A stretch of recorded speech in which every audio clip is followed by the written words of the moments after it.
45-ші шахмат олимпиадасы Қазақстан және Уругвай арасындағы матч Камалиденова Меруерт және Куеведа Андрейна. Кеттік.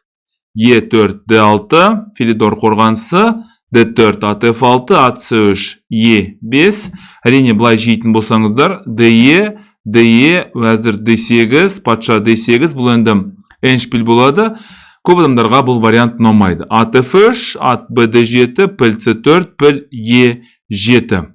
Өткен тез арада пілді Е7-ге қой керек, өткені ат Ж5-ге барып, F7-дегі сарбаздың қал жағдайы қиын болады. Рокировка, А4. Енді алдын ала өткені ертема кешпа қарсылас деген С6, Б5 деген іс-әрекет жүзеге асырады, соны болдырмау үшін.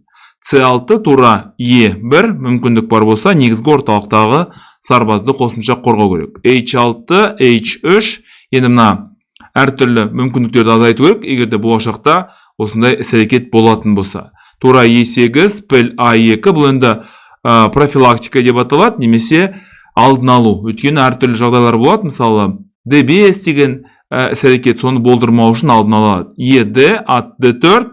Енді біздің негізгі орталықтағы сарбазымыз бар, ал қарсыластың мына сарбазы осал. Бұл енді жартылай ашық жолдағы артта қалған сарбаз болады. Піл F8, піл F4, вәзір С7. Енді өзінің негізгі орталыққа жақынырақ орналасқан сарбазы міндетті түрде қорғайды. Вәзір F3. Түсініксіз шешім, неге вәзірді F3-ге қояды, неге қойды деген сияқты. Вәзір F3, ат негізгі орталыққа барды, вәзір E2, тура B8. Басқа да мүмкіндіктер болды. Вәзір B6, бірден мына жерге шабуыл жасауға болады, және мына жерге шабуыл жасауға болады деген сияқты. Осындай мүмкіндіктер болды. Тура B8. Енді рейтингісі 1851, бұған таңғалудың қажет жоқ. Вәзір D2, патша H7, неден қорықты? Әрине мынандай іс-әрекетті жүзеге асыру мүмкін емес. Піл H2, тағы бір пілді мынаға қойды. Енді ертеме кешпі F4 және E5 деген мүмкіндікті жүзеге асырады. Өйткені негізгі орталықты қопаруға тырысады. 6 F4, ат G6 және патша H1. Енді жалпы Сицилиан қорғанысында болсын, жиі қолданылатын жүрістердің бірі, өйткені мына G1, A7 деген қиғаш жолда орналасқан мүмкіндіктерді шектеу керек.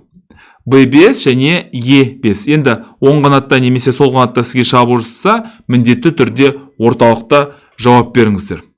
E5, жедік және ат D5. Түсініксіз неге былай жүрді? Енді былай жеуге мүмкіндік болды. АТФ3, былай жедік.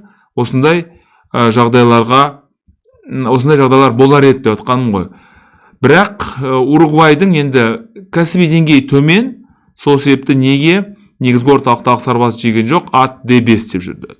Піл D5, CD және E6. Енді біріншіден шеге, мына жерге шабуыл жасап тұр, екіншіден мыналар деген әдемі бәрін фигураларға бәріне шабуыл жасап тұр. Бай ат негізгі орталыққа барды, вәзір C5 және ат B3, осымен ойын аяқталды. Неге? Өткені ертеме кешпа қарсылас деген не вәзірнен, мына не пілден, не мына F7-дегі сарбаздан айырылып қалады. Шын жүректен құттықтаймын. Бұл матчта Меруерт Камалиденова бірінші тақтада ойнады. Ұлдарды аздау көрсетем. Өткені ұлдар енді 41-ші